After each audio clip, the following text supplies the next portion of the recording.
阅读、科技、旅行，生活可以很大。对话设计学习，思考不嫌太多。这里是 iTunes 获奖播客《狗熊有话说》，一听就停不下来的哦。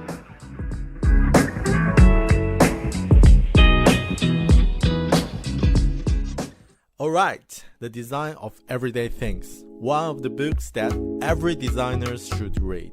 The Bible for product designers, product managers, and UX designers. This book stays on my reading list for so long, and I finally finished it recently. So in this video, I'm going to share of what I've learned from this book.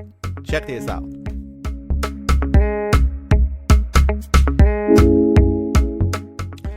It took me so long to finish this book because it was so hard to read. There are too many concepts and also too much information to process.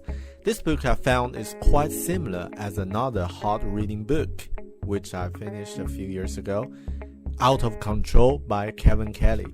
Both these two books contains a lot of complex concepts and informations which need longer time to process, to digest.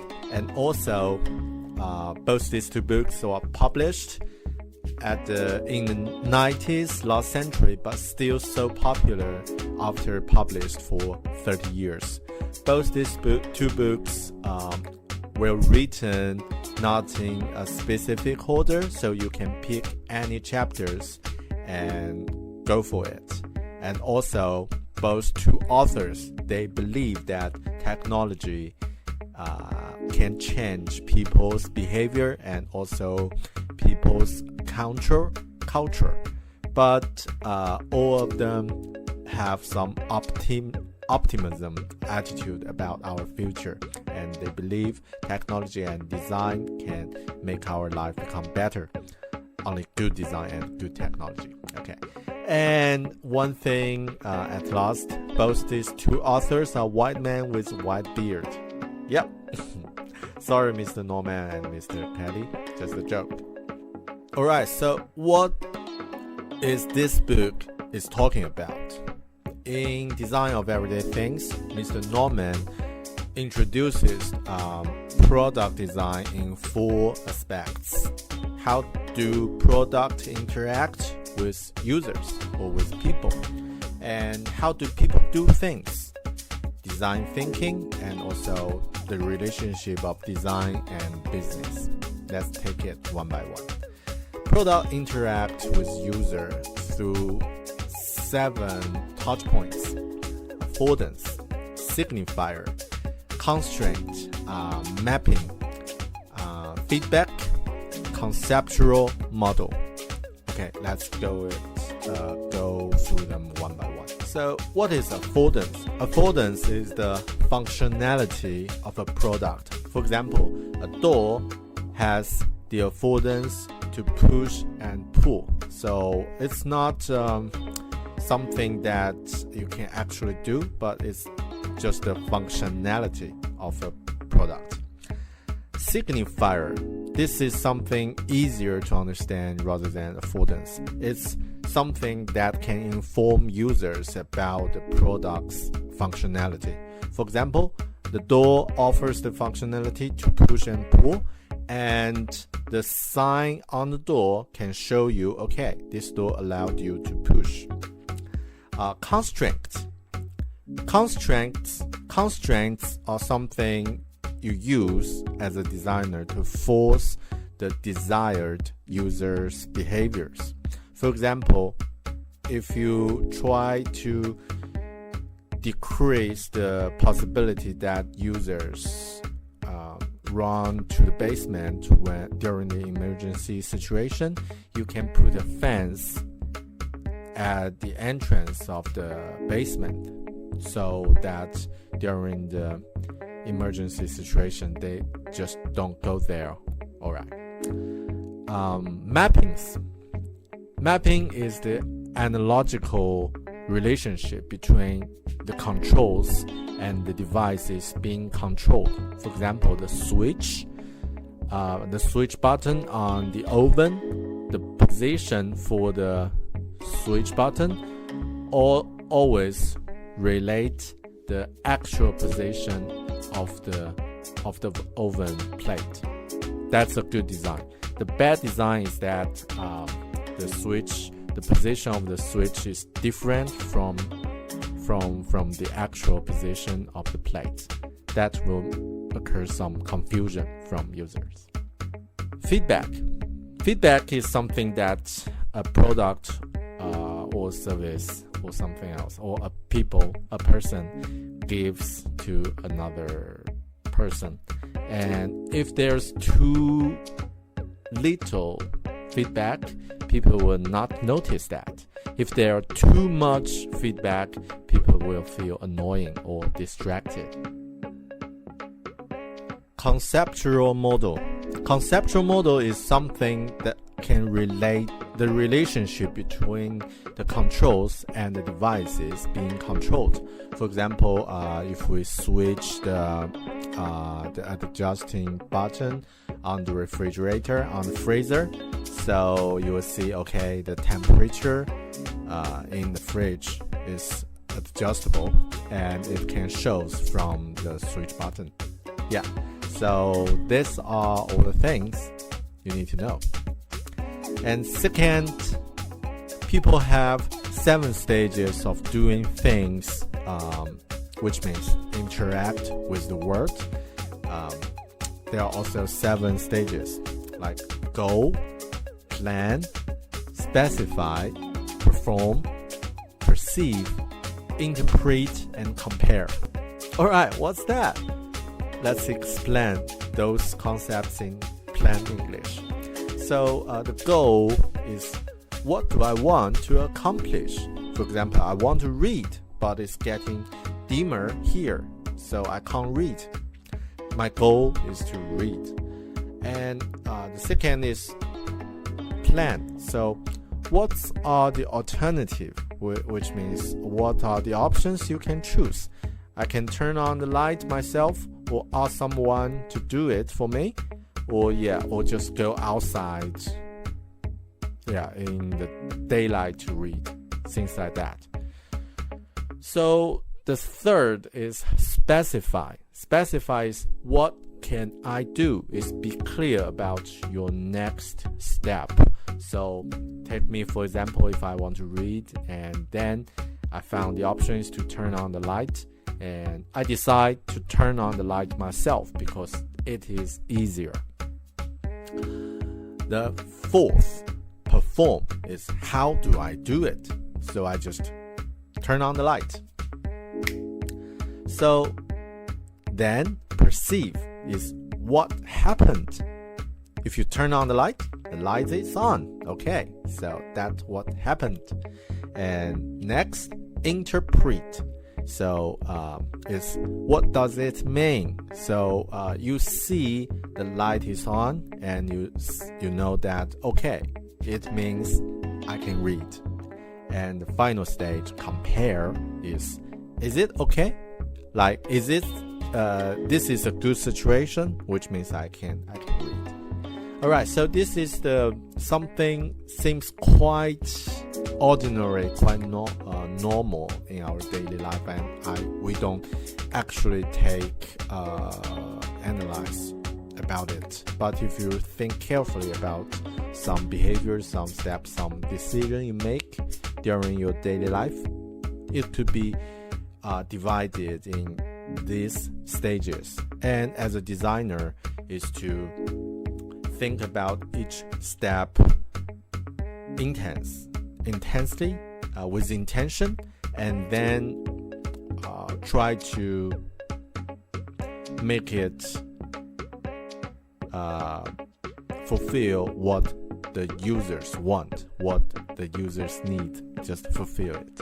Alright, so this is the second part, the 7 stages when people actually doing things. So a good designer uses these 7 stages of actions to consider every step of the user's action and to construct users' scenarios. Mr. Norman talked about design thinking, which is something not related specifically about design, but it's about thinking. It's about how we make a better problem statement and make sure we are solving the right problem, right? So this is about design thinking. So designers can use double diamond model to find out the right problem and the solution, and use human-centered design to iterate the discussion for iteration and discussion of the design, about the design process. Yeah, but this topic is something that we'll definitely go through it later in some other videos. Alright, so the last one is the design and business. So a designer should not only need to think about design, affordance, signifier, things like that, or the element on the screen, or actually the actual feature of the product, how it works, but also need to think about the price, the quality, the features, the speed, and the marketing acceptance. This element also we need to think about that too. So a design is successful only if the final product is successful. So if people buy it, if people use it, and if they're enjoying it, this means it's a good design. But if you actually do something you think it is great and nobody buys it, nobody uses it, so nobody says anything about it, that's not a good design. That's a failure. So if you don't understand the principle of the business or how to implement some design concept to the real product, you are not a good designer. So, which means that as a designer, it's not enough to understand design and technology, but also you need to understand business. So some other great options that I found quite helpful also from this book. The first one is there's no human errors. So all problems are technology and design problems. So don't blame on people who don't use your product properly. Use it as a signifier to find out what could be improved. So designers should focus on the attention. Should focus the attention on things that go wrong, not when the things go right. So this is something like a mindset for us. It's always good to find something not works right and improve it. So that's our job. And also don't blame on actual users. Some people think users are dumb, users are not smart. As you, as an engineer or as a designer, that's not fair, because just because you are in this field and you have more understanding about what you are working on, and the context and scenario is different as a normal user. So just think about that. And this is one thing I learned from this book also, quite helpful, quite useful. And the second is to do timeless design. How to say that is technology changes. We know that, change it rapidly, but people don't. So human beings have always been social beings.